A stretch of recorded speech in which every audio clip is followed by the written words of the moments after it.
सिर्फ ये क्वेश्चन है कि समान कानून, समान शिक्षा, इसको आप सपोर्ट करते हैं, जो कि जंतर मंतर से आवाज़ उठी थी, आपने उसके बारे में भी सुना होगा। देखिए, समान आप शिक्षा, अपने समान अपने कानून बिल्कुल व्यवस्था देखिए, हम ये और बात करें, हमारी समान सरकार उसके लिए नागरिकता काम में कर रही है। कोई देखिए, घुसपैठ नहीं हमारे करना। हमारे फंडामेंटल राइट्स में लिखा हुआ है कि समाज जो जितने नागरिक हैं हिंदुस्तान के, चाहे वो अंबानी अडानी हो, चाहे रिक्शा चलाने वाला हो, चाहे सफाई कर्मचारी हो, सबके वोट की ताकत एक है, सबके अधिकार भी खड़ी थी। कुछ दूर पे मैं भी वहाँ मौजूद था। उनसे पूछते हैं कि भाई साहब बताइए, पीड़िता के ताऊ से पूछते हैं कि जो जिसने रेप किया क्या वो मुसलमान है? अच्छा। सभी लोगों को पब्लिकली उसने पूछा है। तो इस तरह के लोगों की मानसिकता समझिए। केवल उन्होंने ठेका ये लिया है, तभी अगर कोई ये मुसलमान देखिए, अगर मैं रेप वही मैं करेगा, आपसे बोलना चाह मैं रहा वही कह रहा हूँ, हूँ। अगर बात यहाँ हिंदू मुस्लिम की नहीं हो रही। अगर कोई इस तरह की सोच रखता है, वो जानवरों से भी नीचे है, तभी हम ये बोलना चाह रहे हैं कि ये आप समान कानून, जो व्यवस्था की बात हो रही है, उसको आप सपोर्ट करते हैं या नहीं? समान कानून की बात हो रही है। मैं बात कर रहा हूँ, हमारे कितना भाव कहने का यही है कि हमारे फिर ये जरूरत नहीं पड़ेगी कि कौन मुस्लिम है, कौन एससी है, ये जरूरत ही नहीं पड़ेगी। सब जब बराबर हो जाएंगे तो बराबर। प्रधानमंत्री की भतीजी का अगर एक वॉलेट कोई पर्स कोई चुरा लेता है तो 2 घंटे के अंदर दिल्ली पुलिस ढूंढ के दे देती है। और सरकारों का सबका हाल है। यूपी में भी आपने देखा होगा, भैंस ढूंढने के लिए पूरी कलेक्टर लग गए थे। ये तो अपनी राजनीति का सब फायदा उठाते हैं ऐसे। नमस्कार, हिंदुस्तान प्रथम झलक में आप सभी का स्वागत है। आज हम आए हैं त्रिलोकपुरी विधानसभा विधायक ऑफिस में। आपको सभी को पता होगा भाई, 22 ब्लॉक में त्रिलोकपुरी में एक बहुत ही घृणित घटना हुई है, जिसके बारे में 6 साल की बच्ची के साथ एक बहुत दुष्कर्म हुआ है। उसके बारे में हम विधायक जी से बात करेंगे कि क्या कहना है, और ऐसे जो ये दुष्कर्म होते हैं इस पर क्या कानून होना चाहिए, कितने दिन में इसकी सज़ा बिल्कुल क्लियर होनी चाहिए, कौन से कोर्ट में इसका फास्ट ट्रैक में कितना जल्दी इसका फैसला आना चाहिए, इसके बारे में हम बात करेंगे। और क्यों नहीं बन रहा अब तक इस तरह के कानून में सख्ती क्यों नहीं बरती जा रही है, और इतनी ढिलाई, और वो जो व्यक्ति है मुझे अभी शायद मालूम नहीं गिरफ्तार हुआ या नहीं हुआ, और जानते हैं जी। देखिए, ये परसों की घटना है। दिल्ली एक बार फिर से शर्मसार हुई, पूरा देश फिर से शर्मसार हुआ। अभी 1 तारीख की घटना थी कि दिल्ली कैंट के अंदर एक 9 साल की बच्ची की अस्मिता लूटी गई। न केवल 4 दरिंदों ने उसके मासूम जीवन को कुचला, उसके साथ में बर्बरता की, उसके साथ सामूहिक बलात्कार किया, बल्कि उसकी निर्मम हत्या भी कर दी गई। उसके बाद में उसकी लाश को उन्होंने जला दिया, उसके परिवार की मर्जी के खिलाफ। और जैसे लोगों को पता लगा, लोग वहाँ पर पहुँचे और जलती हुई चिता पर पानी डालकर उसके अवशेष को, बचे हुए अवशेष को निकालने का प्रयास किया लोगों ने। छोटे छोटे नन्हे नन्हे पैर उस बच्ची के बच पाए। अभी वो संघर्ष जारी है, अभी वो लड़ाई निर्णायक मोड़ तक पहुंची भी नहीं कि इस बीच में त्रिलोकपुरी में भी उसी तरह की घटना की पुनरावृत्ति हुई। एक 6 साल की मासूम बच्ची की अस्मिता को लूटा गया। एक हैवान ने अपनी हवस का शिकार उस छोटी सी मासूम फूल जैसी बच्ची को बनाया, जिसको ये भी नहीं पता कि उसके साथ हो क्या रहा है। जैसे ही हमें पता लगा, ये दोपहर की परसों की घटना थी, और जैसे पुलिस कंप्लेंट, परिवार को पता लगा 3-4 बजे के आसपास पुलिस में कंप्लेंट दी गई, और जैसे इसके बारे में लोगों तक बात पहुंची, हम तक भी जैसे जानकारी पहुंची, तो मैं तुरंत अस्पताल में पहुंचा, LBS के अंदर, जहां बच्चे का ट्रीटमेंट चल रहा था, जहां उसकी मेडिकल जांच हो रही थी। वहां पीड़ित परिवार से मिला। पीड़ित परिवार ने बताया कि पुलिस काफ़ी समय से बहुत लापरवाही कर रही है, काफ़ी 4 घंटे यहाँ पर लगा दिए हैं, अभी तक कुछ भी नहीं हो रहा है। अधिकारियों से बात की, पुलिस के आला अधिकारियों से बात की मौके पर, उनके ऊपर भी दबाव बनाया। उसके बाद में जब बच्ची से मिलने का हमने प्रयास किया तो पुलिस वालों ने हमें गुमराह करने का भी प्रयास किया। वहाँ से बताया कि बच्ची को एम्स में रेफ़र कर दिया गया है। जब हम बच्ची के पूछने के लिए अधिकारियों के पास में गए, पुलिस के बड़े अधिकारियों के पास में, तो उन्होंने कहा कि नहीं जी, अभी बच्चे रास्ते में हैं। तो बाद में पता चला कि मयूर फेज़ 1 में ही कहीं रास्ते में पुलिस वाले खाना खा रहे हैं। तो आप यहाँ से पता चलता है कितनी संवेदनशीलता उन लोगों के अंदर है। एक मासूम के साथ में क्या कुछ हो गया, वो रास्ते में 1 घंटा 2 घंटा रुक के पहले खाना खा रहे हैं तसल्ली से। उसके बाद तुरंत हम अपने साथियों के साथ में थाना मयूर में पहुँचे हैं।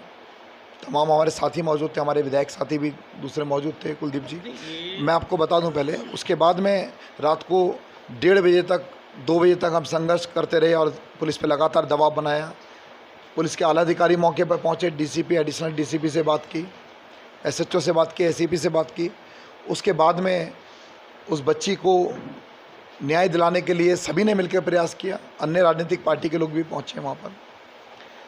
वो उस समय रात को जब उसको पकड़ लिया गया जो आरोपी था और मामले को रजिस्टर्ड कर लिया गया, तब जाकर हम घर पर पहुँचे हैं। उसके बाद भी हम लगातार पुलिस के संपर्क में रहे। और बता दूं, पॉस्को में और SC/ST में उसमें मामला हमने दर्ज करवाया पुलिस पे दबाव बना के। लेकिन यहाँ पर सवाल निशान खड़ा होता है कि आज दिल्ली की पुलिस व्यवस्था, कानून व्यवस्था आज भगवान भरोसे है। केंद्र सरकार, गृह मंत्रालय को संज्ञान लेना चाहिए कि आज दिल्ली की बच्चियाँ सुरक्षित महसूस नहीं कर रही हैं। आज हमारी बच्ची एक डर के, खौफ के साए में खौफजदा होकर आज अपना जीवन कैसे बिता रही हैं। आज बच्चियाँ घर से बाहर निकलते हुए डर रही हैं। एक के बाद में डर का माहौल कैसे पैदा होगा? कौन सा ऐसा कानून बनना चाहिए? या आम आदमी पार्टी या विधायक जी हमारे कब आवाज़ उठा रहे हैं कानून बनाने पे? कब हम लगातार इसके लिए दबाव हम बना रहे हैं। इसके लिए हम राजनीतिक दबाव बना रहे हैं, गुहार कर रहे हैं। प्रधानमंत्री जी से, गृह मंत्री जी अमित शाह जी से हाथ जोड़कर हम गुजारिश कर रहे हैं कि दिल्ली की कानून व्यवस्था को दुरुस्त करने की ज़रूरत है। आज जब सड़क रोकी जाती है, भीड़ इकट्ठा होती है, तब जाके बच्चियों को न्याय मिलता है। पहले से पुलिस तत्परता क्यों नहीं दिखाती है? आज दिल्ली के अंदर बहुत ज़्यादा इस तरह के मामले सामने आ रहे हैं और जहाँ भी इस तरह के बर्बरता हमारी बच्चियों के साथ में होती है, चाहे वो हाथरस कांड हो, चाहे बदायूं कांड हो, चाहे पुलवामा हो, चाहे दिल्ली हो, चाहे अन्य राज्य हो, वो सब हमारी बेटियां हैं। हमारा ये नहीं है कि अगर दिल्ली में कोई इस तरह की वारदात होती है तो नहीं जी केजरीवाल जी जवाब देंगे, सजा क्या होनी चाहिए। मैं कह रहा हूँ, आज देश का जो कानून है इस तरह के मामलों को लेकर मुझे लगता पर्याप्त नहीं है। देश के अंदर जो कानून हमारे इस समय बना हुआ है, महिलाओं के साथ होने वाले यौन अत्याचार को लेकर, बच्चों के साथ होने वाले इस तरह के दुराचार को लेकर, उसके लिए सिर्फ और सिर्फ सज़ा ये होनी चाहिए कि चौराहे पे खड़ा करके उनको गोली मारी जाए। जिस तरह के जो हैवान घूम रहे हैं हमारे गली मोहल्लों में, छोटे छोटे बच्चों के साथ में हैवानियत करते हुए, उनको लाल किले पे खड़ा करके वहाँ फांसी दी जानी चाहिए सार्वजनिक तौर से। तब इस तरह के मामलों में सुधार आएगा। कितने दिन में इन जैसे केसों में कितने दिन में फैसला या कितने महीने लगने चाहिए? जैसे कि अभी भी मुझे जहाँ तक मालूम है, मैं तो कह रहा हूँ कि तुरंत इसमें होना चाहिए जैसा अरब कंट्रीज़ में होता है।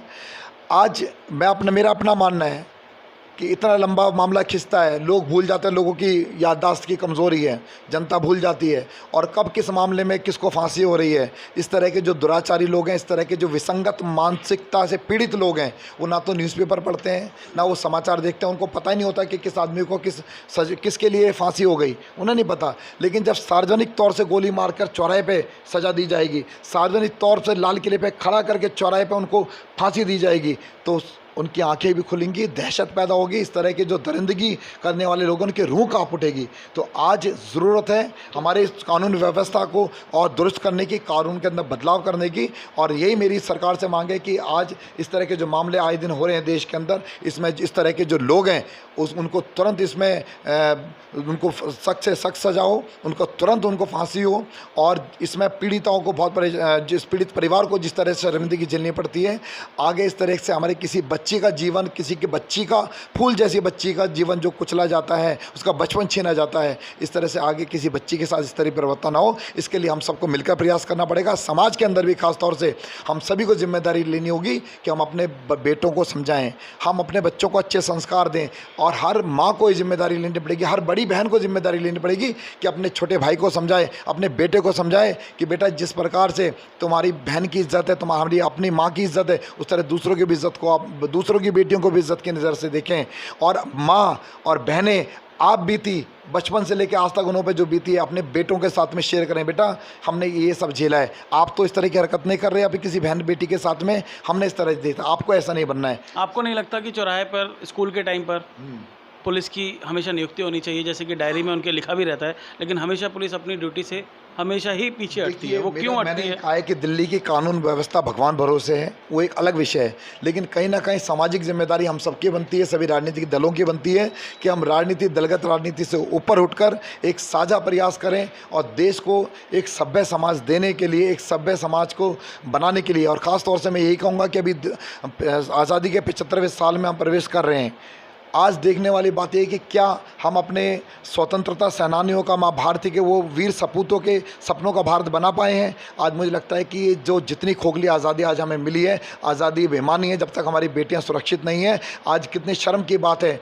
कई नेताओं को देखा है, कई बड़े बड़े रसूखदार लोगों को देखा है कि बच्चों के पहनावे के ऊपर उनको कटाक्ष करते हुए शर्म आनी चाहिए। जिस समय हमारी बच्चियाँ अपनी खुशी से अपने किसी भी पहनावे को, चाहे पाश्चात्य हो चाहे भारतीय शैली के कोई भी परिधान को पहनकर अगर जाती है तो कोई उंगली ना उठाए, कोई उनको बुरी नज़र से ना देखे। हमें ऐसा समाज बनाना है। साथ ही साथ पुलिस की कार्यशैली कि ये सबसे बड़ी विडंबना है कि आज ज़्यादातर जितने भी ऐसे अपराध होते हैं वो दलित समाज के बच्चों के साथ, दलित समाज की बेटियों के साथ में होते हैं। तो इस प्रकार जो कार्यशैली पुलिस के सामने आती है, चाहे उत्तर प्रदेश हो, चाहे हरियाणा हो, चाहे अन्य राज्यों हो, चाहे दिल्ली क्यों ना हो, आज यही देखा जाता है कि यदि बड़े बाप की बेटी है, बड़े रसूखदार की बेटी है, बड़े नेता की बेटी है, बड़े किसी इंडस्ट्रियलिस्ट की बेटी है तो न्याय बहुत जल्दी मिलता है, बहुत तत्परता के साथ पुलिस काम करती है। लेकिन अगर किसी गरीब की बेटी है तो कितनी गुहार लगा ली जाए, कुछ नहीं होता है। अभी दिल्ली कैंट में भी पुलिस का एक बहुत ही भयानक चेहरा सामने आया कि पीड़ित परिवार ने मुझे बताया सामने, मेरे साथ जब मैंने पीड़ित परिवार से बात की, पीड़िता के पिता ने बताया कि भाई साहब मुझे पुलिस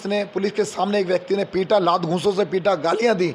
ये हमारी कानून व्यवस्था है कि पीड़ित परिवार जो पहले से शर्मिंदगी झेला, जिसने अपनी इकलौती बच्ची को खो दिया, उसके बाद में उसको इस तरह से यातनाएं झेलनी पड़ती है। क्या अगर दिल्ली कैंट के अंदर किसी बड़े नेता की बेटी होती, बड़े उद्योगपति की बेटी होती, बड़े रसूखदार की बेटी होती तो क्या उसको इस तरह से शर्मिंदगी झेलनी पड़ती? क्या पुलिस वहाँ भी उनको पीटती? माँ बाप को 20 घंटे पुलिस अपने थाने में बंद रखती है, भूखा प्यासा बंद रखती है, अलग अलग कमरों में। ये पीड़िता के पिता ने और माता ने मुझे बताया। तो आज दिल्ली की जो कानून व्यवस्था उसके लिए गृह मंत्रालय जिम्मेदार है। और हम हमेशा कहते रहे कि दिल्ली की चुनी हुई सरकार के हाथ में दिल्ली पुलिस होनी चाहिए, कानून व्यवस्था होनी चाहिए, ताकि हमारी जवाबदेही जनता के प्रति है। आज दिल्ली की कानून व्यवस्था ऐसी व्यक्ति के हाथ में है जिसको एक आदमी ने वोट दे के नहीं चुना है, जिसको खाली नुमाइंदा बना के एलजी को केंद्र सरकार ने बैठा दिया है, जिसको करोड़ों लोगों ने, अरविंद केजरीवाल जी, माननीय मुख्यमंत्री जी, जिनको करोड़ों लोगों ने वोट देकर चुना है, आज उनके पास में कोई पुलिस प्रशासन की पावर नहीं है। तो ये पूरी तरीके से आज दिल्ली के अंदर जो सूरत हाल है वो किसी से छुपे नहीं है। और मैं गृह मंत्रालय से, हमारे गृह मंत्री जी से, माननीय प्रधानमंत्री जी से हाथ जोड़कर आग्रह करता हूँ कि हमारे दिल्ली की बच्चियों को, देश की बच्चियों को इस तरह के हवानियत से बचाइए, ऐसे दरिंदों से बचाइए, ताकि हमारी बच्चे सही आज़ादी के मायने को समझते हुए खुली हवा में सांस ले सकें, अपने जीवन को आगे बढ़ाते हुए खुशी खुशी जीवन जी सकें। एक आखिरी क्वेश्चन है मेरा, बस वीडियो खत्म हो जाएगी।